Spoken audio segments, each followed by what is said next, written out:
Okay, looks like we're coming back. I need to change the topic because we're going to switch to Oath Keepers, the LAPD, Chris Dorner are going to be the main topics here. Unfortunately, I lost my co-host for the second half of the show here. And he's been captured by the enemy, come down with an illness. So LAPD, shoot first, ask second. There's also somebody that I was expecting a call in from, and Troy Livingston had some information on some nuclear material that we should be concerned about. And you know, I know there's a lot of people out there like Ken Lockwood and Stanley Rogowski that are heavily into paying attention politically and economically, sociologically, environmentally aware of what's going on. Those are some of the names that you might want to follow on Facebook. So I'm going to try and contact Troy, let him know that he can go ahead and call in. We're back live and ready for discussion on, I believe he said it was R56 area. So just a second, let me contact him. Hello? Hey. What's up? You're back. Yeah, I just got a question. Some folks from our community that don't know about your Occupy site want to know how they can watch your show. Well, Can you post something on our forum, on the Firewell Community Forum blog site, with a link to your page? right, I can do that. That would be really great, So let me go to Firewell. because they'd like to watch the show. So if I bring that up, you bet. Yeah, There's that. and then just go to the forum and OccupySFTV. Let's see, I get the copy that onto the forum. Anybody that from our Ustream. community that wants to watch it. Ustream channel, OccupySFTV, and the forum on the website. Yeah, I'm there. go in the forum. That's right. Yeah, and if you want to follow our stuff, you know, of course, then you would want to join our forum too. Yes, But absolutely. So I'm telling folks, you know, go to our forum page, and then Events, off topic. I would be Community news. news. Your news, Alright, your yeah, news station. alright. Let's do news.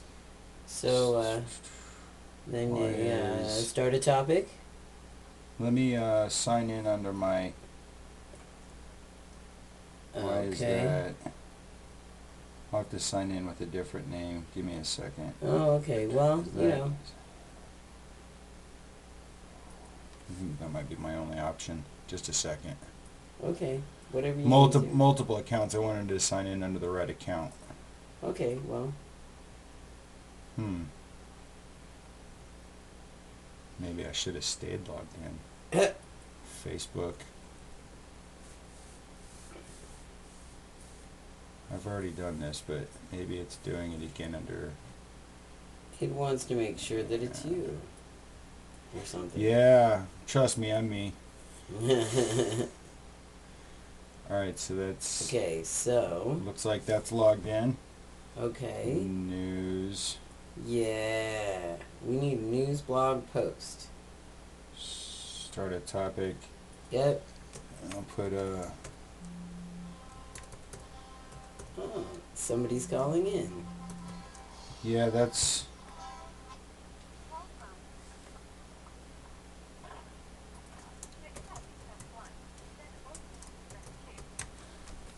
Okay, that's Troy. Troy? Hey, yeah, just 1 second here. Let me put you on speaker. And I'm finishing up a task here. For anyone that wants to watch the Occupy show, we need to have that on the forum. Because, you know, our folks want to watch your show too.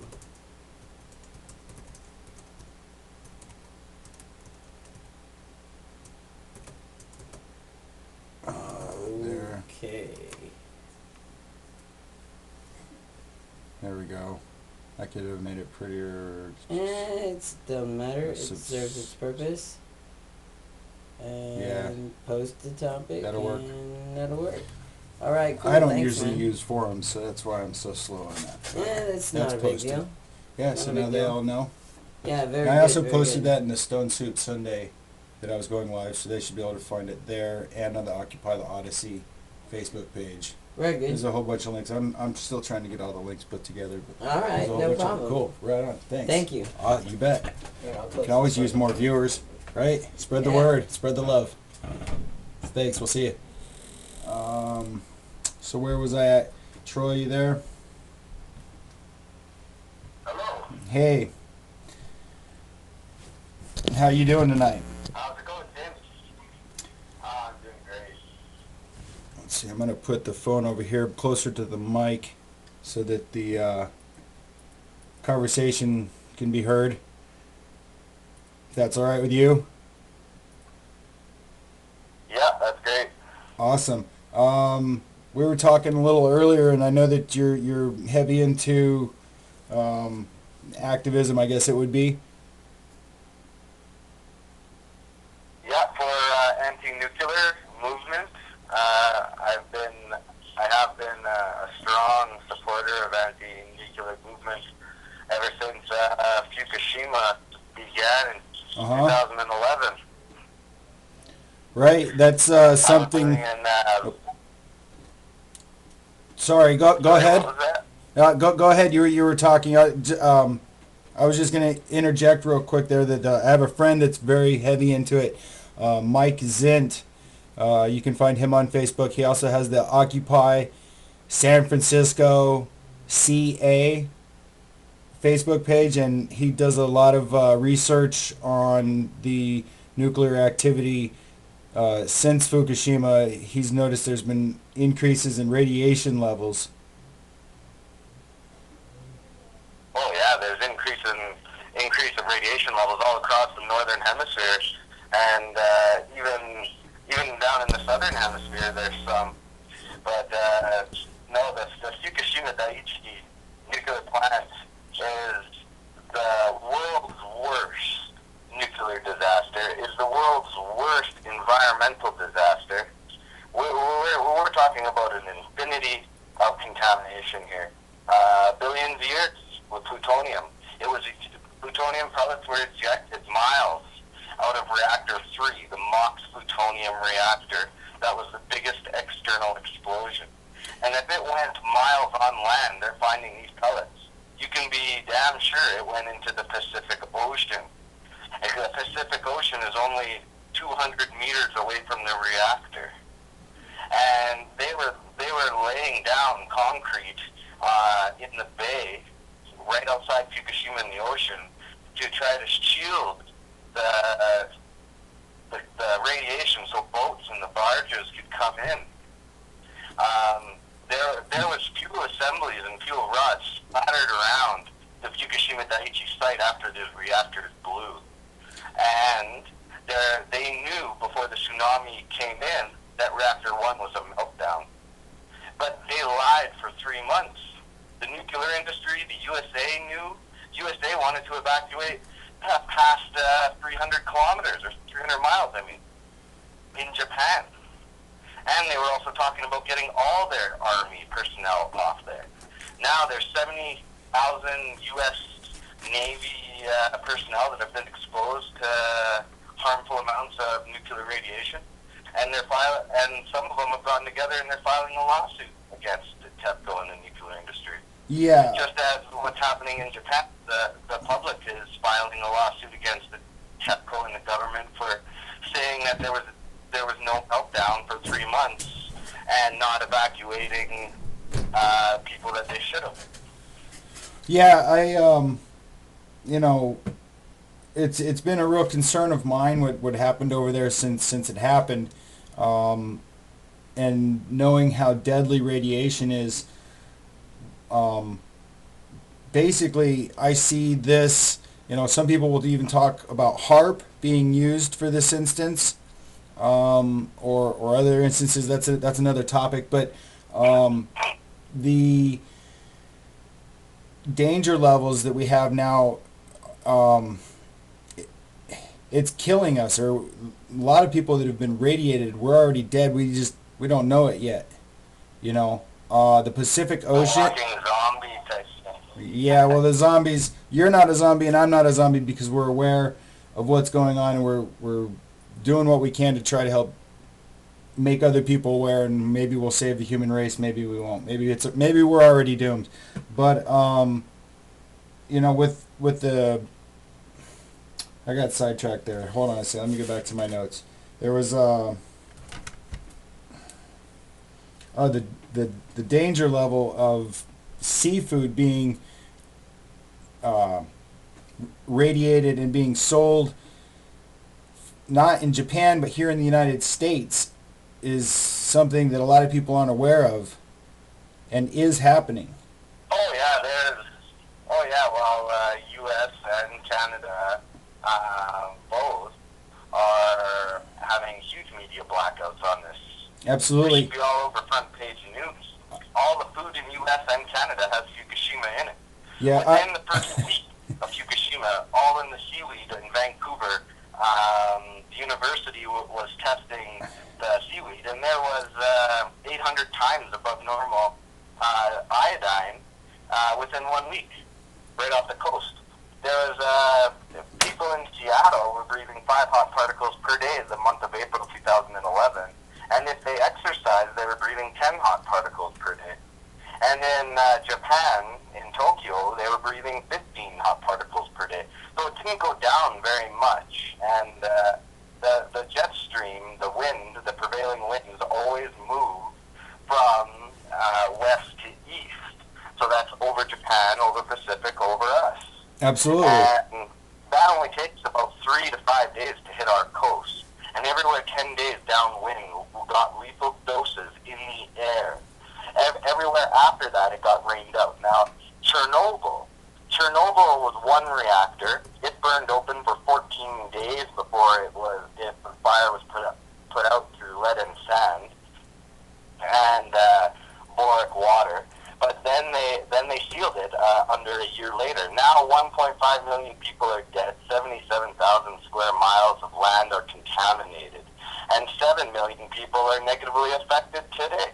Most of them being children. We won't see the worst of Chernobyl till 20 generations. And now, Chernobyl was only one reactor with 185 tons. Fukushima, 1,700 plus tons of nuclear fuel. Yeah, it was 100 times And worse, the right? spent fuel. 100 times worse. Yeah, well, the spent. Well, what's scary is the spent fuel now. We've never had a nuclear meltdown with spent fuel in the history of nuclear power. Spent fuel, they call it spent, but it's not spent. It's actually more radioactive, it's more hot, it's more toxic. It's 1 million times more toxic after it's through the reactor, but they have to take it out because it's so hot. And that can be anywhere from 2 to 4 years, depending on what type of fuel they're running or what type of reactor they have. But after that, they take out the spent fuel, and it has to sit in the spent fuel pool for a couple years, 6 years or something, before it's cool enough to put into a common spent fuel pool. But the spent fuel is 1 million times more toxic than before it goes in. And we have 40 years of that in Fukushima. Each reactor building has its own spent fuel pool, 10 stories up in the air. The buildings got blown up. So you can guess where a lot of that went to. Reactor 4, we have the the ambassador of Japan coming out and saying that it would be the end of the Northern Hemisphere if Reactor 4 spent fuel pool went up in fire. Well, people don't know this. It went on fire twice. It's been on fire. You look at the pictures, you can see all the burn marks around the concrete. The reason why they're so concerned is because it's got 1,479 spent fuel assemblies in it and 250 new fuel assemblies ready to go into the reactor. But, yeah, okay, spent fuel pool, Reactor 4, and the underwater images show that there's damage and partial meltdown. But that reactor, the spent fuel pool, was cracked in Reactor 4. So they had to let the water drain out just so they can fix the crack. Then fill it back up with water again. So they did let it burn. Now the reactor 3 is the biggest concern because reactor 3 is spent fuel cooled. It also did have low water, but it only burned once around the same time that reactor 4 spent fuel pool burned around December. Around December and July is when reactor 4 spent fuel pool burned. All the plume maps that we see now, they don't go to past July. You know, they say, oh, the heaviest fallout was in the beginning, and true, we did have the explosions that ejected a lot of particles into the air. But then after that, we had the fission take over, and fission in itself produces a lot of gases, and Chernobyl contaminated 2% of the northern hemisphere air. Well, Fukushima is like 300 times that size. And MOX plutonium in reactor 3 is recycled spent fuel.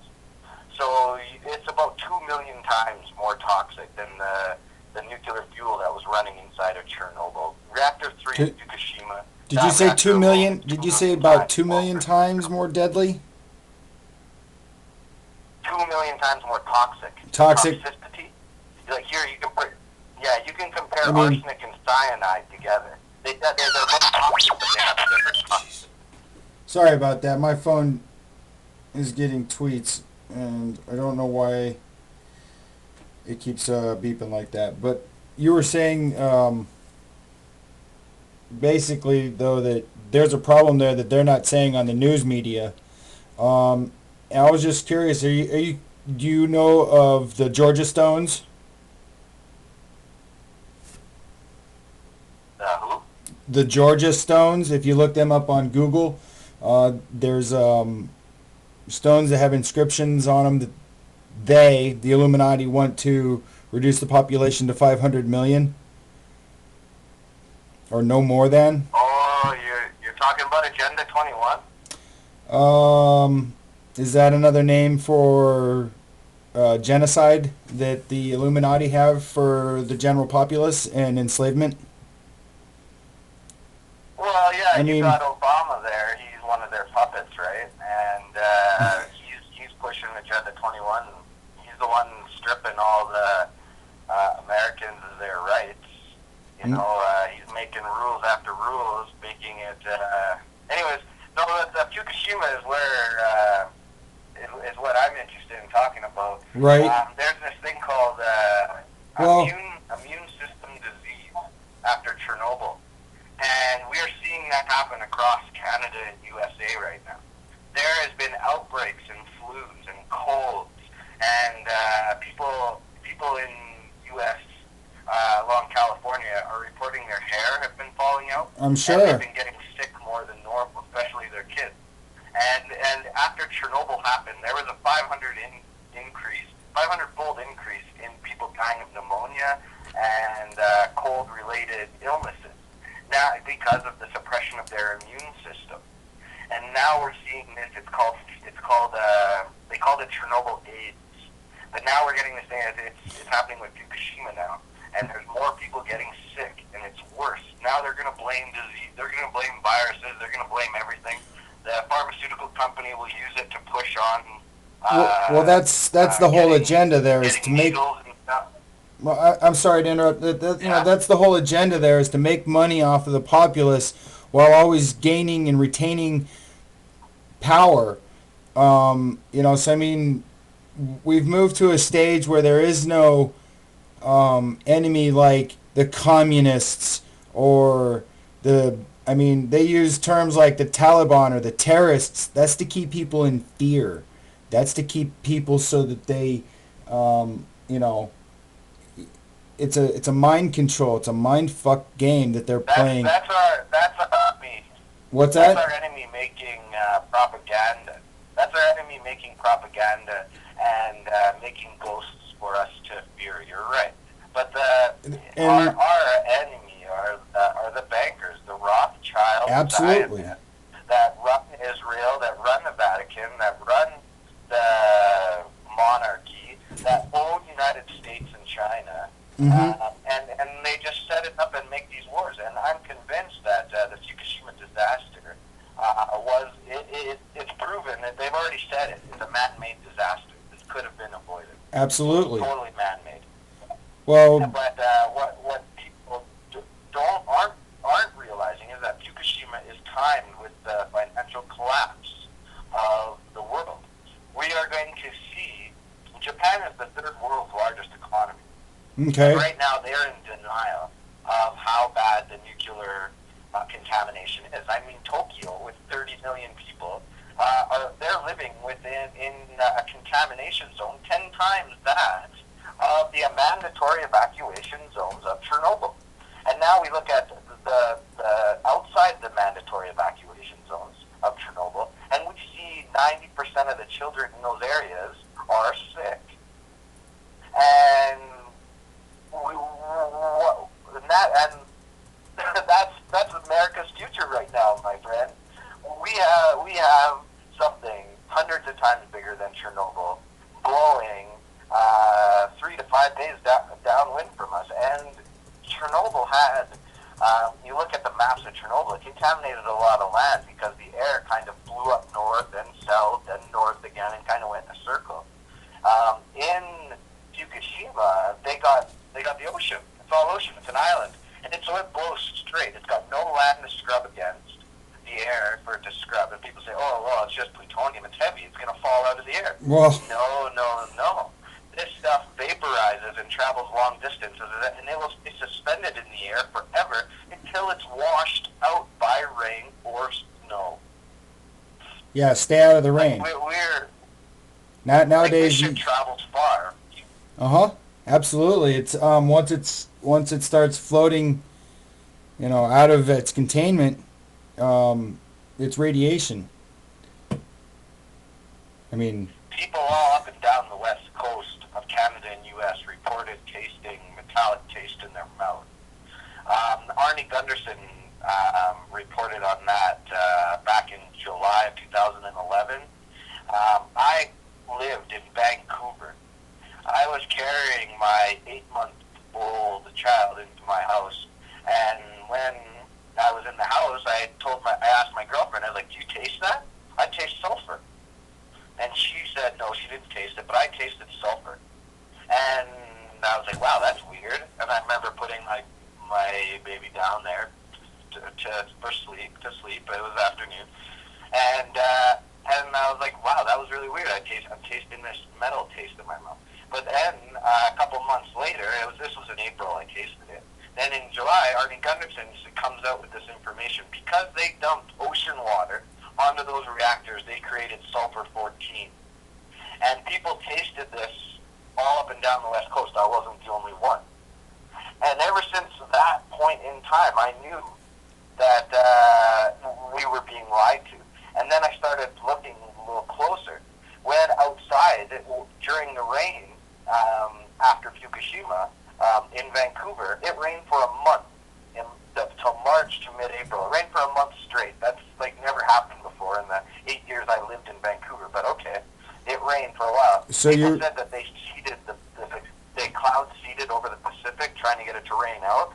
But I'm not sure. I didn't see any planes seeding the clouds, but that's what I heard. But anyways, the rain was slimy. I felt the rain was actually slimy. I never felt that. And my girlfriend, she's like, "You feel this? The rain is slimy." I was like, "Yeah, I know, it's weird." And you watch it in the water, and it was bubbling like soap when it was hitting.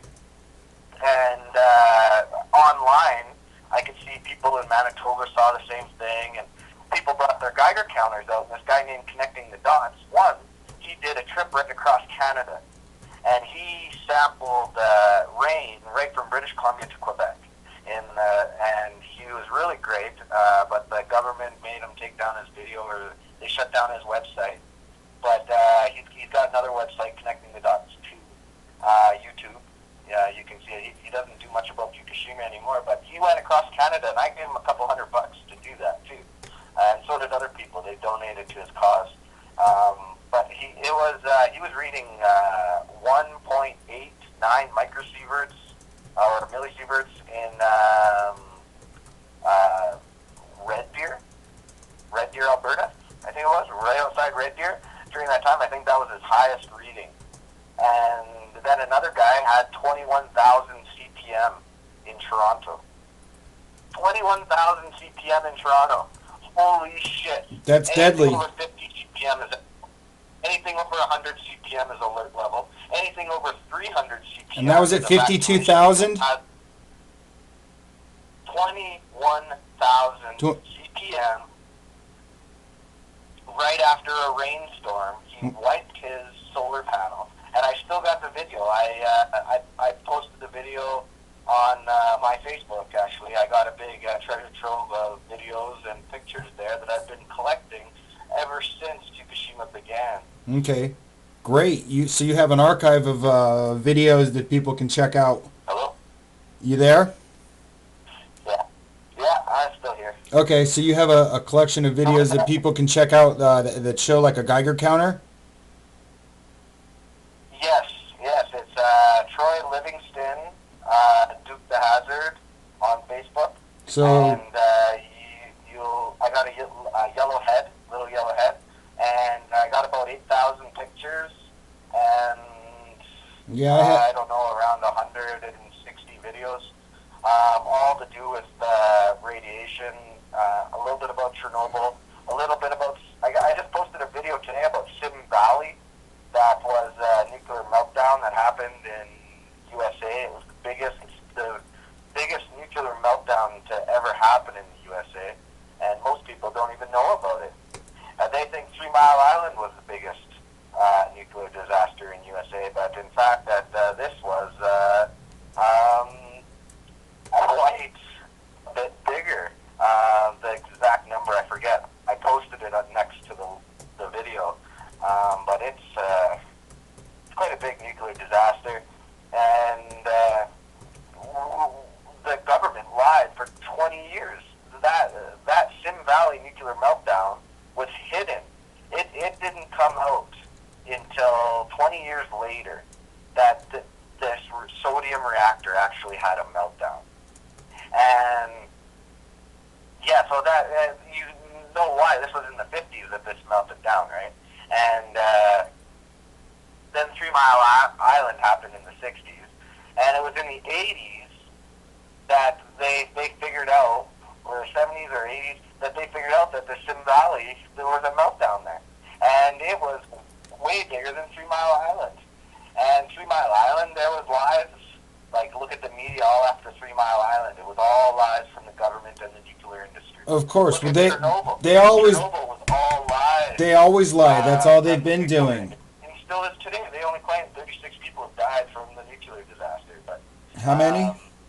well, they say direct cause, so directly from the nuclear disaster. How many Well, did I you guess say? That's true. If you look at indirectly, though, there's 1.5 million people, and that's why nuclear industry is so bad, is because they lie just for money, right? This is our society. This is the way it is, and it's tied to the richest, most powerful people in the world.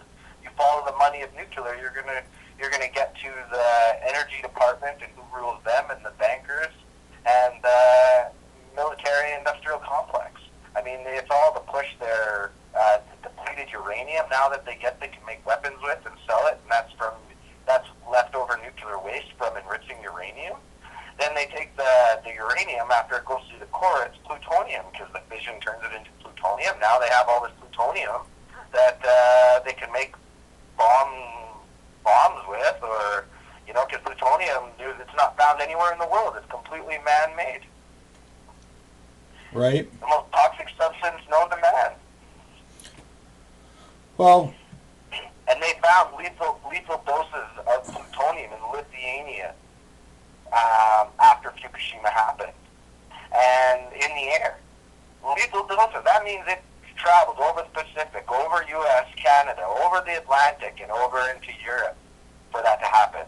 And Lithuania has posted their findings, and it's quite interesting to read. do you think people? I got all those links on my Facebook. Do people? You're in Canada, right? Yes. And do you find that people up there know about this or are interested or even discuss it? Or, I mean, this is something that I've been I doing. I've been doing the journalism thing since I joined the Occupy movement, and this is kind of like a new format for me to fill in for a lack of, activity that's, in my area. I've kind of moved on to some new projects, some community projects and stuff. Oh, and R2's talking to me. I wish it wouldn't do that.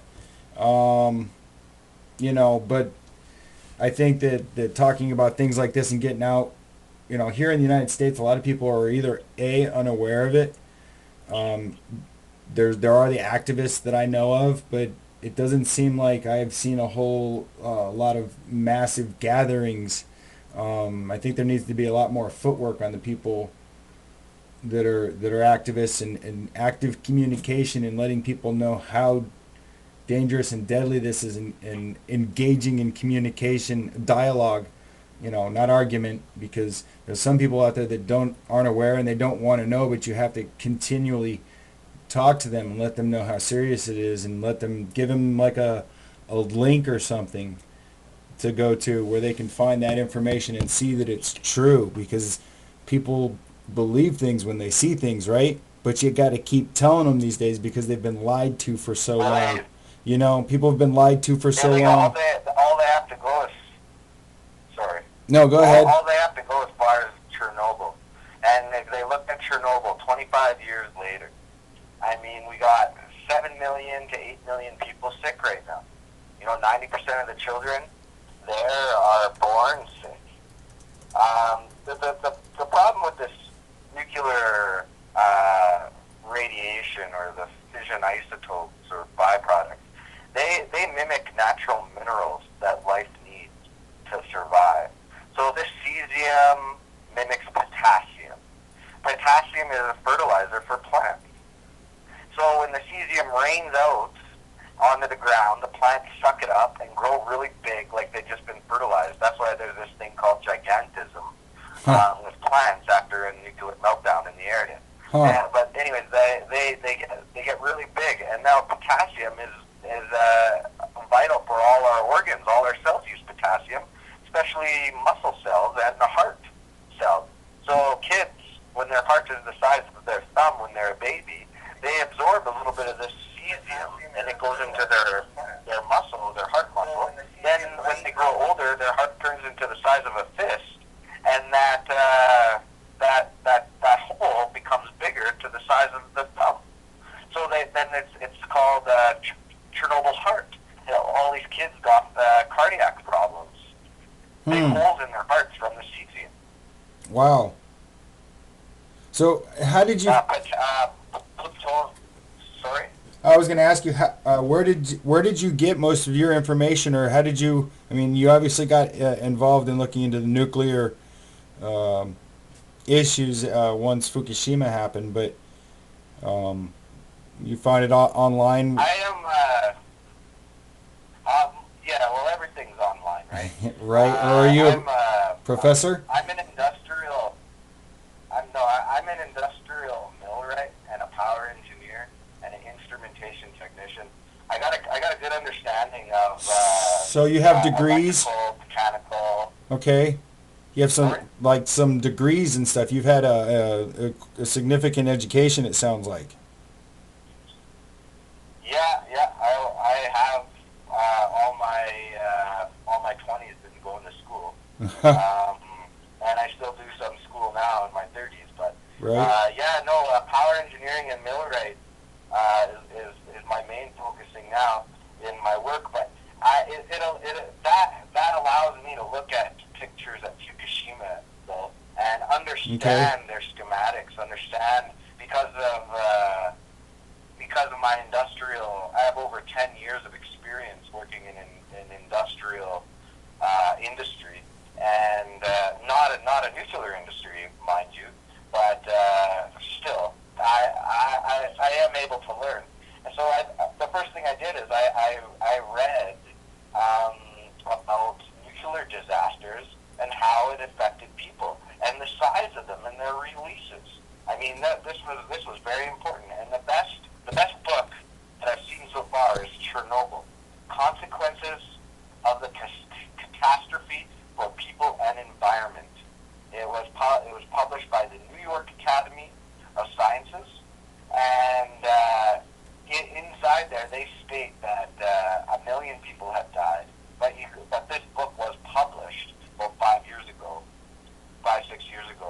Okay.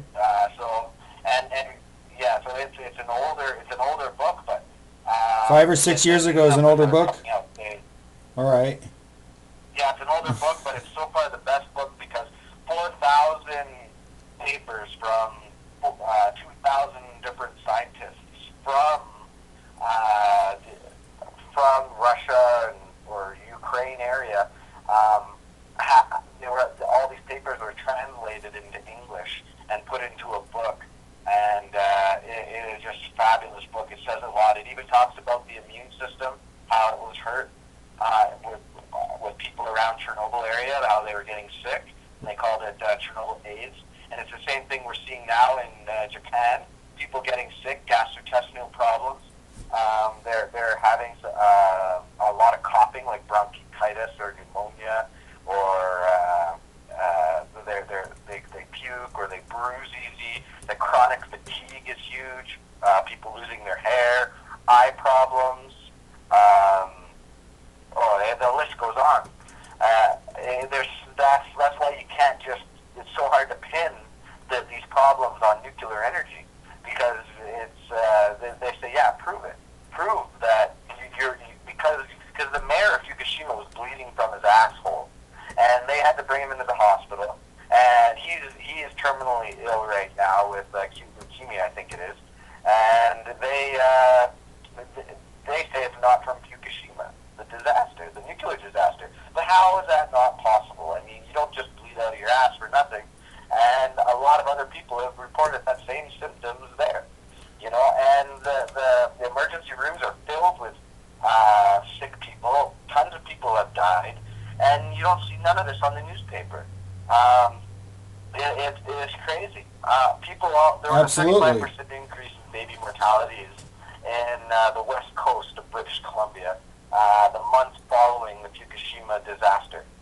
And ever since July 2011, seals in Alaska have been dying, found with ulcers and bloody noses and fur missing. All radiation symptoms have been found dead and sick in Alaska. And ever since December 2011, it's been polar bears. And now we look at Hawaii, and the whole reef on the northern coast is dying. And they have turtles that are born with mutations. They have fish dying with their fins rotting, and then it's all bacteria or virus or whatever. But bacteria thrive. I've seen it posted on Facebook. I've seen a lot of the pictures and stuff, the things that are coming out. And some people are like, "Oh, is that Photoshop?"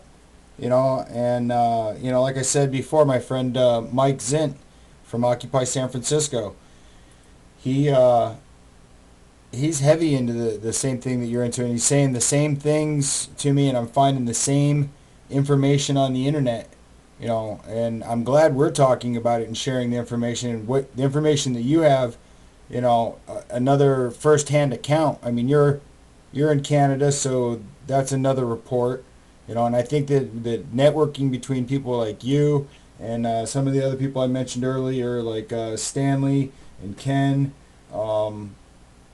some of my other friends from the journalism, the citizen journalist field, when Occupy started and was heavy growth, I'm really trying to get a network of people together that we can work in a variety of ways, reporting on different things and trying to collaborate on educating the rest of the zombies out there to wake up,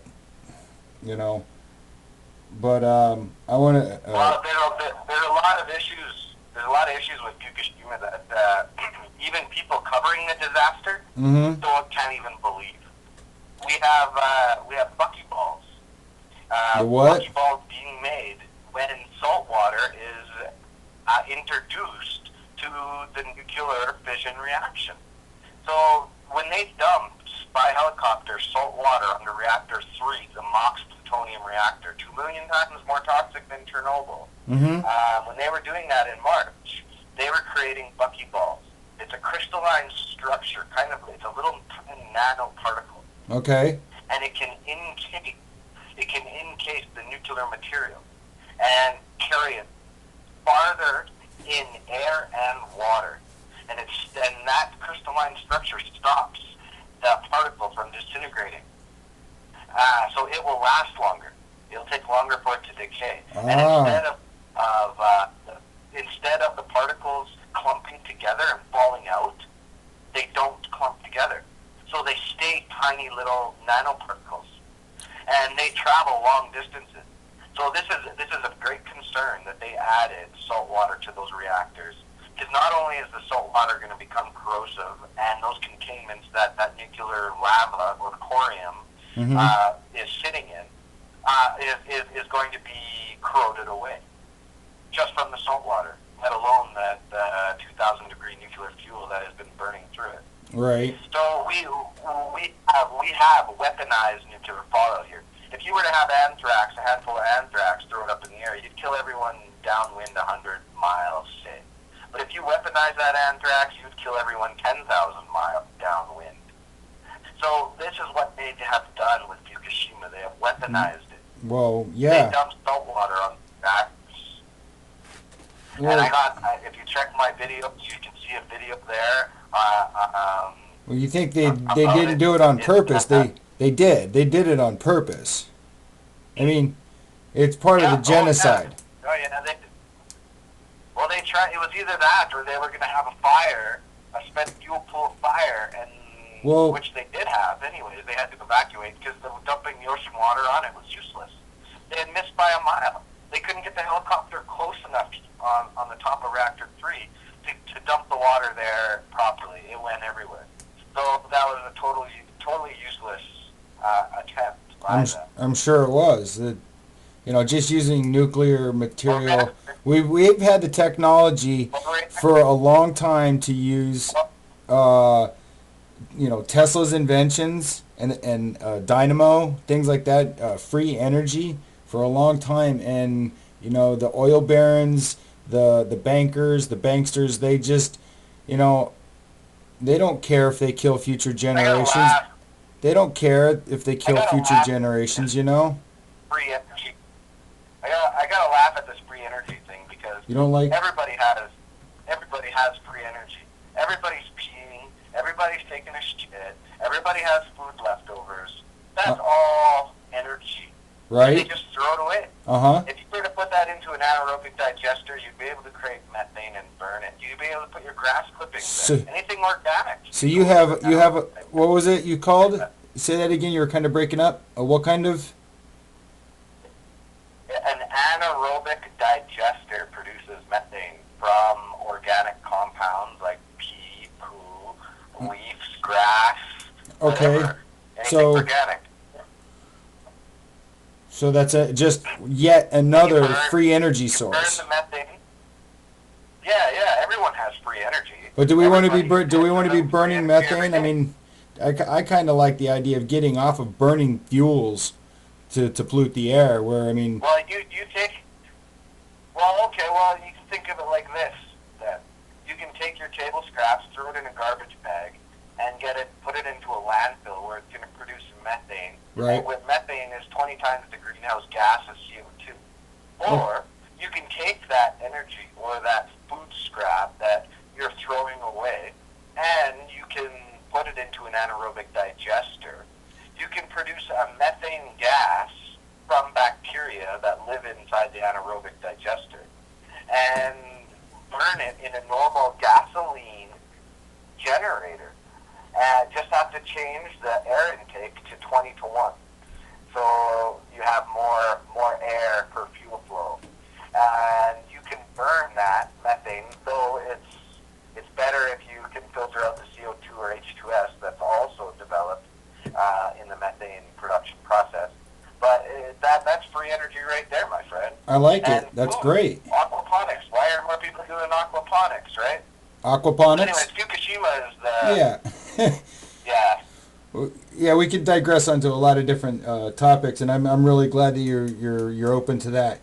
Maybe we can have a discussion again on another show, but I was really glad to hear your information about Fukushima. Do you have additional stuff you want to talk about? I mean, I'm certainly open to it. If there's something that you have additional information about Fukushima and the nuclear radiation that the rest of us should know. Well, the radiation, there's two well, there's 2 live cams on Fukushima, 24 hours a day. They're live cams. You can go on them. There's one close one that's TEPCO's live cam. Then there's a farther one that's like 20 miles away or something like that. Okay. But they're both on those reactors. Just all the time. Google Fukushima live cam, and you'll probably find the feeds. Yeah, or you can go to my webpage or go to my Facebook page and go to my photo album live screen caps, and I got pictures of the live camera showing events that have happened in Fukushima on those live cams. Because on those live cams lately, the last few months, it's been much concern. People I've talked to have a bunch of different opinions on the matter. But what we see on the live cams are smoke clouds. We saw huge smoke bellowing from reactor 5 and 6 for a few days there in December and to January. Then in January of this year and a couple months last year, there was huge smoke clouds coming in between reactor 3 and reactor 2 by the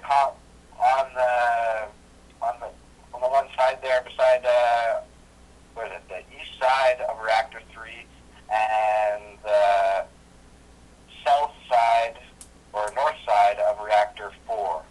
The north side of reactor 4 to the east side of reactor 4 is there's a spent fuel pool right around there on the east, or sorry, on the west side of reactor 4, and in between there and the gas treatment facility and the refrigeration facility there, there's huge smoke clouds bellowing from this. There's probably 12 times we've caught this, 12 different days we've caught smoke bellowing from this, black smoke. And the best TEPCO has come out and said is once there was a fire outside on the grass in this area back in November 2011 or 2012, then just recently there's been big smoke clouds in that same area, and they blamed it on a fire in the spent fuel pool basement with a floor cleaner cable, electric cable. First of all, electrical cable cannot produce the massive amounts of smokes that bellowed from that reactor for an hour and a half. That is just impossible. A little 120, a little tiny cord, a little tiny melt doesn't produce that much smoke. Maybe if we had 500 of those, maybe we'd get close, but we didn't. It was only the TEPCO came out, and it's on their webpage, and they say this is what the smoke was from. Well, you know they're full of shit. Oh yeah, that's impossible. This thing shot into the air like high, man, above the common spent fuel pool. And in the same area, we've seen lots of smoke over months. And we had one tweet back in the beginning of January, I think it was January the 8th or 5th. It's on END News. They say that a worker tweeted about the smoke bellowing up and saying it was a boiler in the common spent fuel pool. So I don't know why they would have a boiler there. I don't know what they're using a boiler for. That was the first I heard of it. Well, and the people I've talked to say that they want to cool the fuel. They don't want to heat the fuel. well, of course. I mean, why why there's would a boiler there? Yeah. So unless they're taking the heat from the fuel to warm up the boiler, but that just sounds stupid. You know, I mean, any idea to have a boiler there, I don't know. I think it's all bullshit, really. Whatever they're doing. Well, you know, I mean, like Chernobyl, how terrible that was. 185 tons. Fukushima, 1,700 plus tons. I mean, right there should tell us the significance of this alone. Then you got to add spent fuel and MOPS plutonium into the mix. Holy shit! We're talking. Like we can't even fathom this. And then you're talking salt water was introduced. Well, now we're in a whole new weaponized ball game, and people don't even have any clue in Canada or U.S. Canada, the world's leading exporter of uranium, probably par with Australia in the last few years, or maybe Australia's past. But Canada's been making uranium since the very beginning. We supplied the bombs to Hiroshima. You know, like we've laid the foundation here in Canada for the nuclear empire to take control. The Queen you won't see none of this in the news in Canada. U.S., the biggest proliferation of nuclear power. They're going around pushing it everywhere, you know, and you won't hear that in the news in U.S. either. No. There's a link that I posted up here for you. I was at the Bohemian Grove, a little off topic, but Lauren Moray, I believe is how you say her name. She's a scientist. She talks a lot about the radiation, nuclear radiation, and if you click on that link, that's a little short video that I have of her talking about that and how it's affecting the human body. Some other things. Lauren It's Moret, Moret. Actually, I didn't put her last name on the Oh yes, I've heard her. She's one of the long time. She's been representing anti-nuclear for a long time. Yeah. And she actually worked on some projects I in U.S. I don't know if with the storage of nuclear. She's really good. yes. Helen Caldecott, really good too. Yeah, I'm glad you're familiar with her. There's a post that she just did a bunch of research on, or the post was made on Occupy San Francisco, CA, regarding HARP, and she goes into a lot of. There's a lot of details on there. It's a 13-page report. Sorry about that. Go ahead. Oh yeah, it probably was. It probably was involved because I mean, look what they stand to gain. They do this. What do you need when you get cancer? Nuclear isotopes, right? Who gets to sell them the technology? Oh, the nuclear industry gets to sell them the technology to clean up the nuclear mess. Where do they? The public. The public. All these people they're going to kill. The lawsuits. Who's going to pay for that? Oh, well, we'll just increase taxes on all of Japan, and they'll pay for it. You know, like they're not paying for anything. They've got her made. They want a nuclear meltdown to happen, for fuck's sake. Well, they're going to rake billions. They're yeah. going to bankrupt Japan. Japan's already bankrupt. And it's the third world's largest economy. Now, once that falls, you're going to see a domino effect throughout the rest of the world. And U.S. has been put in a position where it's going to be screwed. China already owns. The United States is the United States. You know, is I was watching Esoteric Agenda. Have you seen that? No. You can get that on YouTube. Great 2-hour flick documentary on how just another one of those how we're getting screwed and how we're being manipulated. Very factual information there. Just goes right in line with Thrive, Zeitgeist, a variety of movies. They do cover a lot of things like the pharmaceuticals and I won't go into that, but a variety of other things. I don't want to get too far off topic here, but I think you should check that out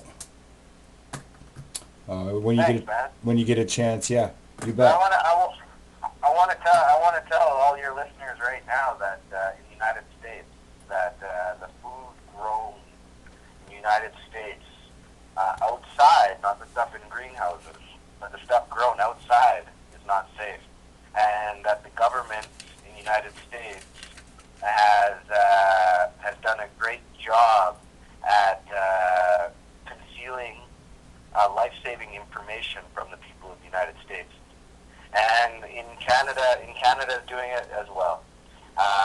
Yeah. I'm really disappointed in my country. The people have come out. We got a leader of a Green Party, Elizabeth May. She's come out and said Health Canada is negligent for not issuing radioactive rain warnings in Calgary because the rain in Calgary was very radioactive, 1,400 times I think it was above the safe level of drinking water. Wow. That one could have in this rain. So if a kid was outside catching raindrops with his mouth, he was getting lethal doses of iodine. We are definitely screwed from Fukushima. Everywhere that got screwed from Chernobyl was downwind. We are downwind from Japan. Absolutely. The Pacific Yeah. Ocean is done. They've been catching radioactive tuna in California. Yeah, Tuna does migrate.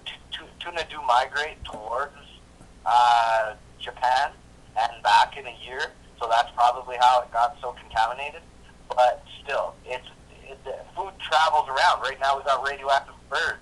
well, Because birds migrate. once you contaminate the food chain, it's done. If the food chain is contaminated, you know, yeah, because you got the cesium that mimics potassium. You got the plutonium that mimics iron.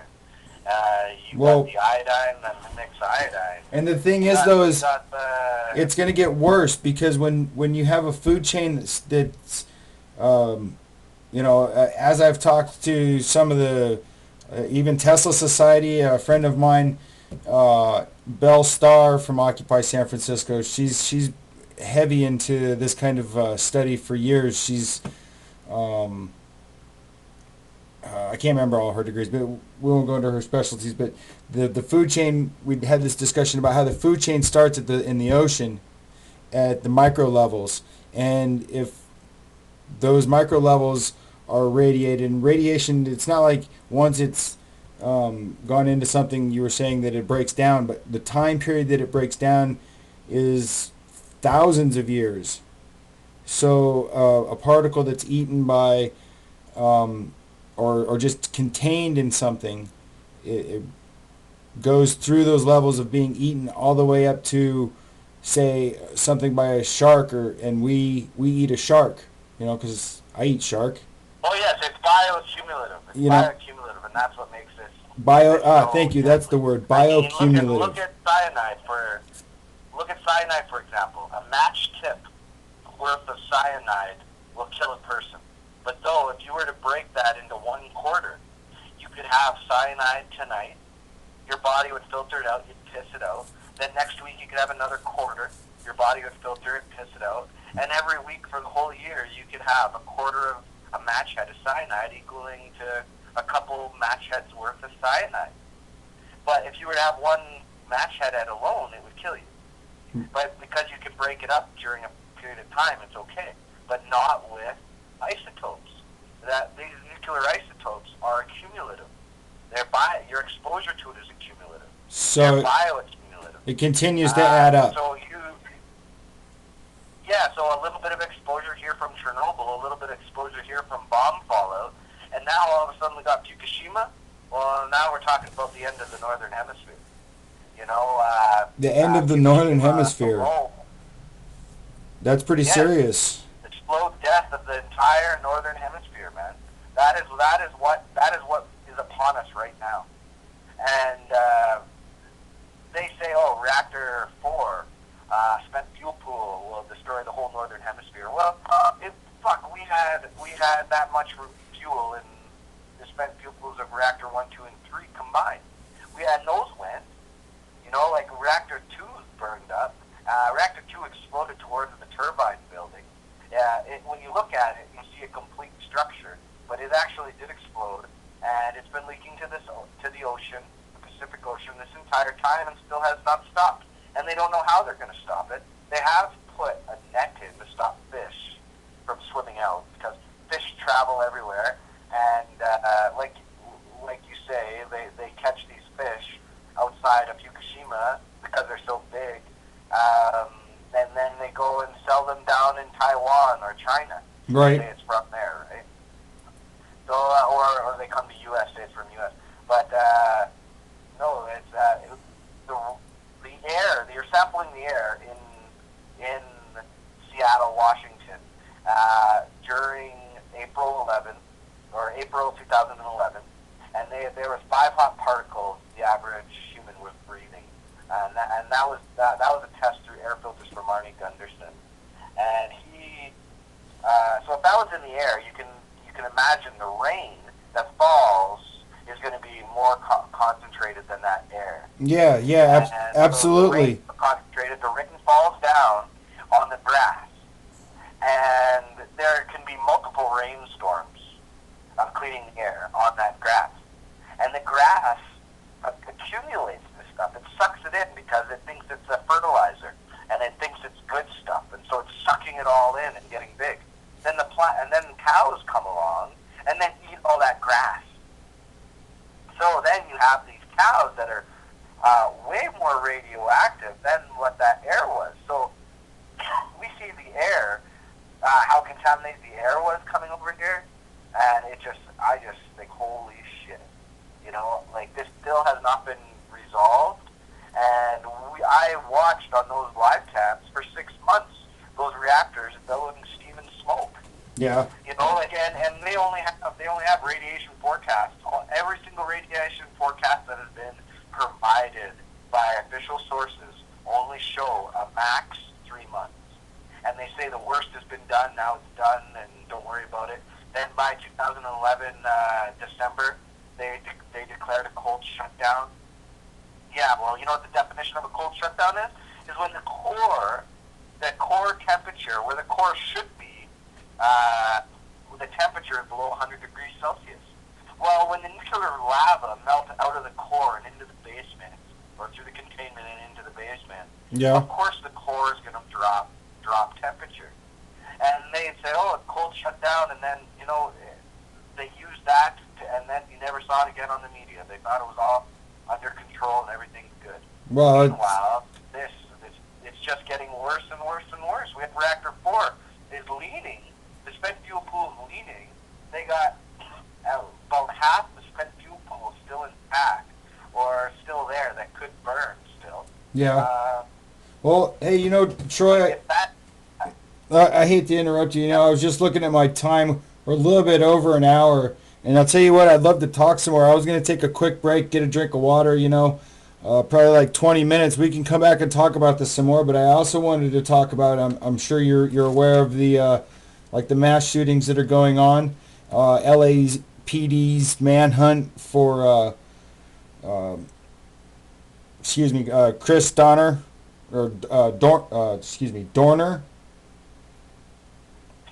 I'm not sure. Maybe you're not aware of that, but some things I wanted to go over. Maybe if you wanted to take a break as well, now's a good time. So I hate to cut you off, Yeah, no, but I like to do an archive after. Go ahead. I'm gonna have to bow out for tonight, man. Okay, that's cool. I gotta go to work in the morning. I just wanted to talk to you about the Fukushima, and I think we covered a lot of stuff, and I thank you for having me on your show. Yeah, I wanna thank you for joining us and sharing that information. I'll be in touch with you. Peace, love, and solidarity. You have a good evening, and we'll see you next time. Okay, thanks, James. All right, peace. Bye. So that was Troy Livingston. You can find his opinions and information, intel, video footage from about Fukushima on his Facebook page. That's TroyLivingston.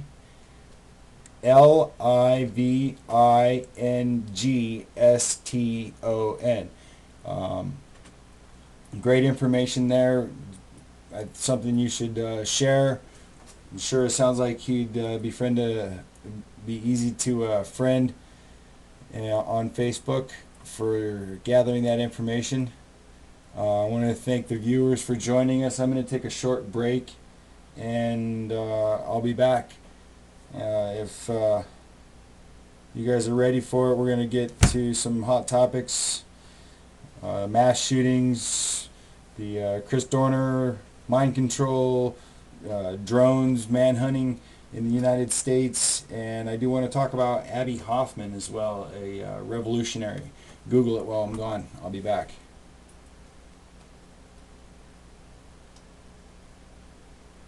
Peace.